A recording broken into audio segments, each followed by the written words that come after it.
Director of Advocacy and Policy Engagement at the Center for Democratic Development, CDD, Dr. Kojo Pomponi Asante, has expressed concern about existing barriers which prevents, indeed, the participation of women at local level elections. He says the situation is alarming for 6,000 assembly members across the country.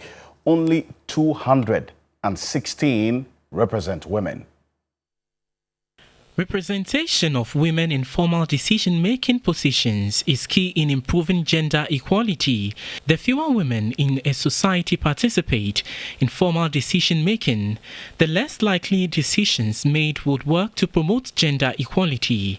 The Affirmative Action Bill Coalition, in collaboration with Ghana Center for Democratic Development, are advocating for the passage of the bill into law to support more women stand for elections, especially at the local level. The assembly statistics is shocking because that is where you expect the barriers to be lowest.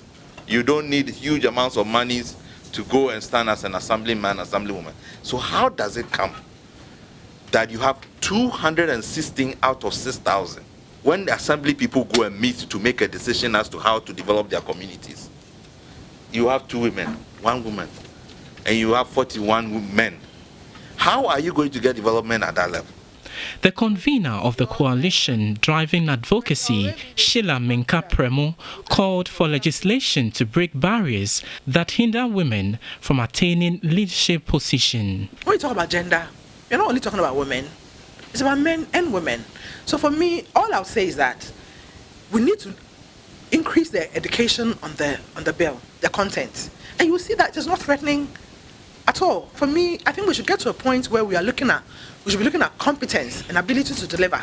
For me, when we get there, it will address most of our problems.